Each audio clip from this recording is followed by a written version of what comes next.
was watching one of Markiplier's recent videos and he just advertised it. So I didn't even know that it came out. I looked, it came out last year. It came out in October 2024. So I don't know what happened. So when he said that, he was like, yeah, Edge of Sleep is on Tubi, or Tubby or whatever you call it. I'll go ahead and check it out. And he was like, I know I haven't been advertising it that much. I didn't even know that it was out. But last year, that's kind of crazy.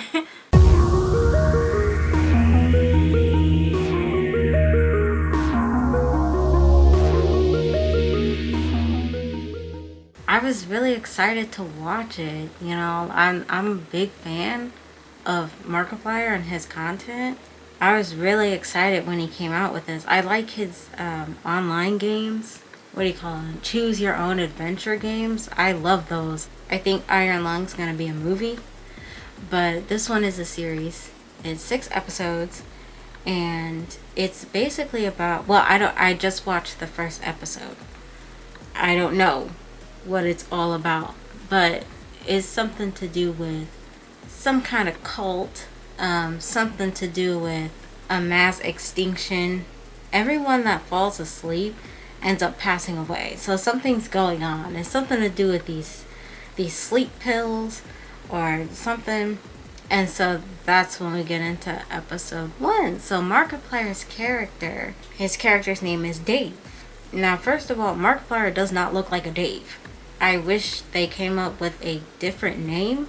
I wish they came up with something else, like maybe a Matt, Andrew, Anthony, I don't know. Dave, he does not look like a Dave, and it just kind of threw me off. But anyway, it follows Dave.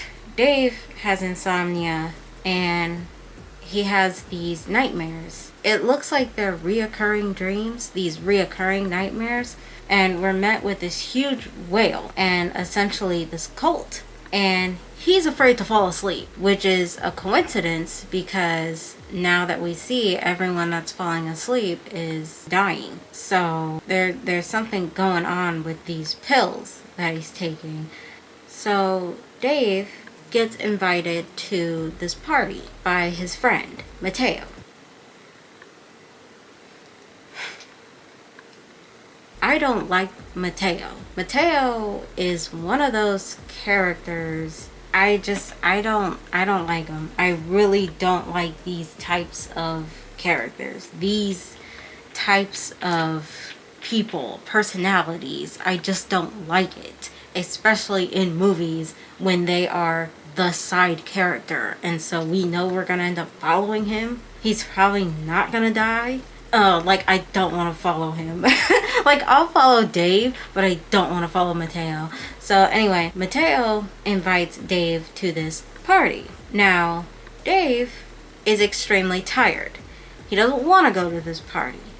Mateo essentially doesn't care. He wants to have fun. He wants to go party. I can't stand Mateo. It's like the problem is he has no awareness. You can see clear signs that something's wrong with Dave. And Mateo's just like, I don't know, in La La Land. And all he can think about is this party. And it's like he shows no empathy towards Dave and cracking jokes. And it's like, it's not funny. It's not like he's really going through something. And as you can see, it's really affecting him, to the point where he has to take medication. And Mateo's just cracking jokes and just making it into something funny, and it's not. And it's like, can you take this serious? Can you take Dave serious?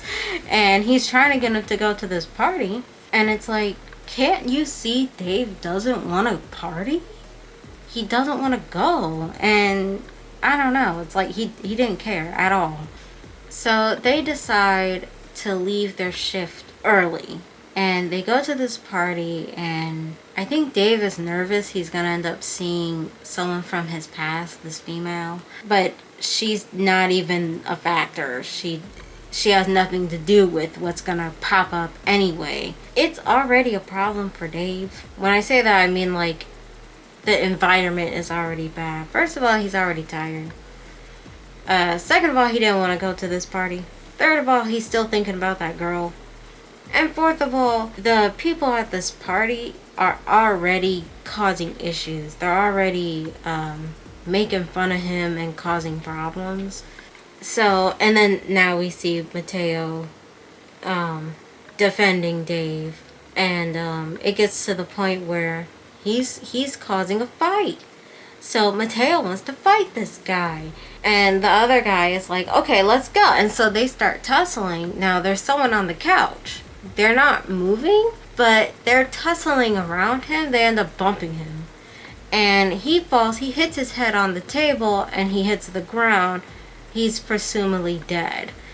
And they start freaking out. Now, those two guys, they book it. Like, they're gone. They leave them. Which, again, it's just those types of people. I can't stand them. I can. You know, Mateo can go with them. But then they check the room where two other people are. They're also dead. So we can assume they fell asleep now that we know what's going on. So now they have 3 people in the back of their trunk. They rush to the hospital.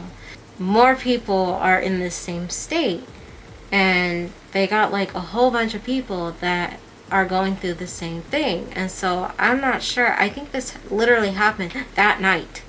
Like literally, it just happened. And I think it was like as soon as they got to the party, actually.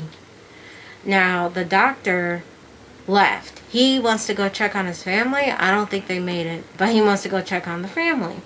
So it's just 2 nurses doing everything. And one of the nurses wants to take a nap because she's been working since the previous day without any breaks, without going home. And so she's extremely tired. She wants to help, but she needs a break.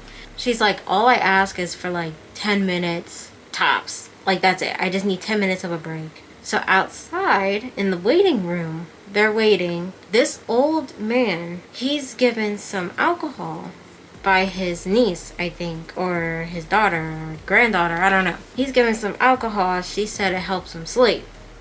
So while this is going on, he's taking his drink.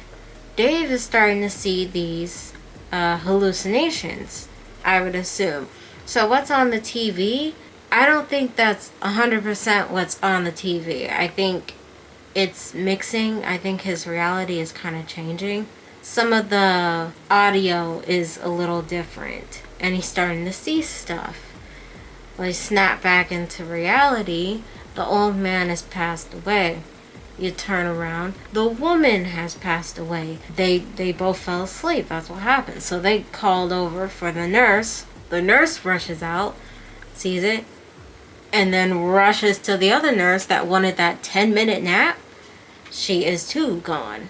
And that's kind of where we leave off. We leave off with the premise of tonight. Everyone that falls asleep, you're not going to wake back up. So that's kind of where we're at. I like it so far. I like the idea of it. I like the premise, right? The plot. I like what's going on so far. The characters, I feel like the characters can be a little better. Like I said, I'm not a fan of Mateo. I just can't stand him. And then those 2 junkies at the party, they're right along with him. I don't like them either. Trash. I can't. One thing that I do like, though, I like Dave's character. I like how they portray insomnia, but like in a more realistic way. So I do have really bad insomnia. In fact, it's 2 a.m. right now and I'm still up. And I can really connect with Dave. The way that they do it and the way that they show insomnia, it's not too exaggerated, but you can definitely tell. They made Dave, if you pay attention, Dave talks very delayed. It's slow. It's slower than normal, and it's almost like he's in a state of confusion. He's just kind of out of it. when he's talking and he's just kind of on autopilot. I like that because it's true. People with really bad insomnia, you'll notice that they do talk pretty slow, pretty delayed, and they just look kind of out of it.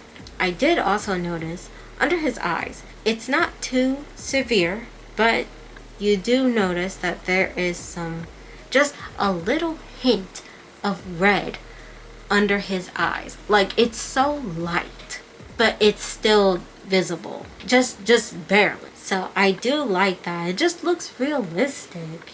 You know what I mean? Not having the energy to do stuff. Like, I really liked how they portrayed it so far, because it does look relatable, and I do relate to Dave and what he's going through. Like, there's been times when I'd stay up for days, for nights, and I'd start to hallucinate. So I do see myself in Dave, you know, and it does look realistic. Some of the hallucinations are a little exaggerated, but I think that's for later purposes. But in terms of his character, I really like how they portrayed insomnia. And then his character just in general. This is different from Mark. First of all, like Mark, I would assume Mark to be the Mateo.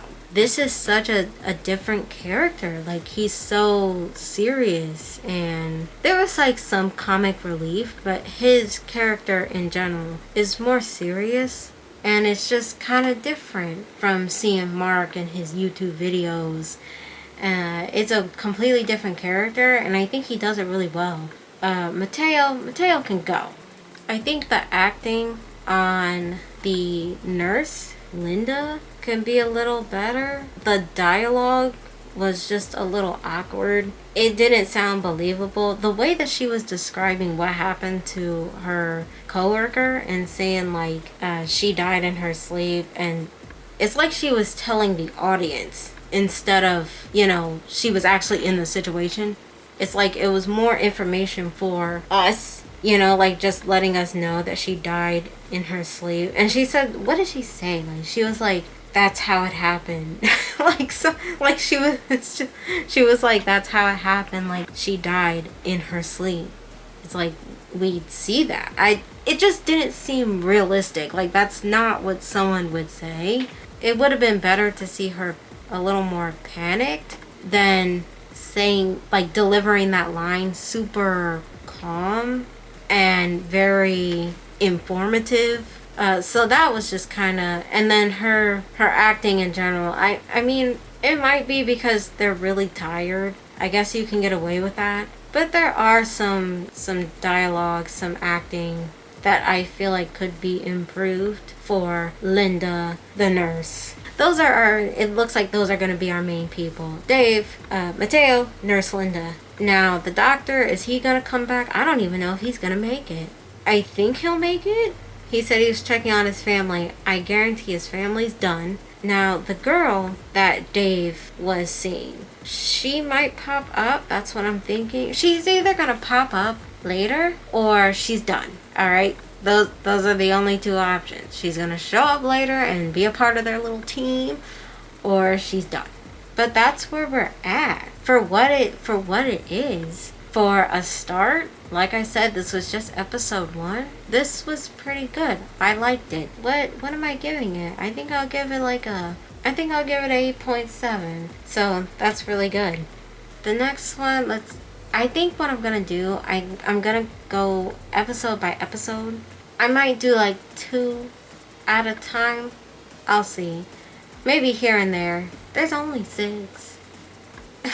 The vibe fit. One of the things that I notice about amateur filmmakers and casting crew and performance, one of the things is that the vibe, the cinematics, the tone, the coloring, the hues, it doesn't fit the problem, or it doesn't fit the vibe. It doesn't fit the scenario. It doesn't fit the prompt. And so a lot of people might think that the coloring, even the coloring of the surrounding, your environment, You know, the trees, the city, the sky, the water, the sidewalk, all of that coloring and the shading, the hues that you use, the gradients that you use, the angles that you use, all of that contributes to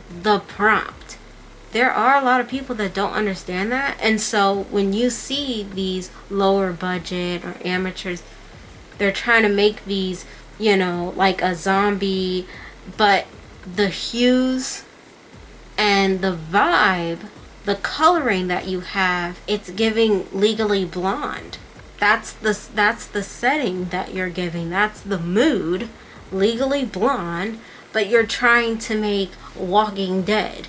Those are two different colorings. And so that's why when you try to make your little zombie movie, it doesn't look right. It looks, you turn around and you're like, well, this looks odd. That's one of the reasons why it looks odd. So the camera work and the editing, the colors, it really plays a huge role. It has to match the message you're trying to convey, and the genre too, whether it's a comedy or a romance or action or horror, whether it's suspenseful or just straight to the point. Like, you know what I mean? It has to match.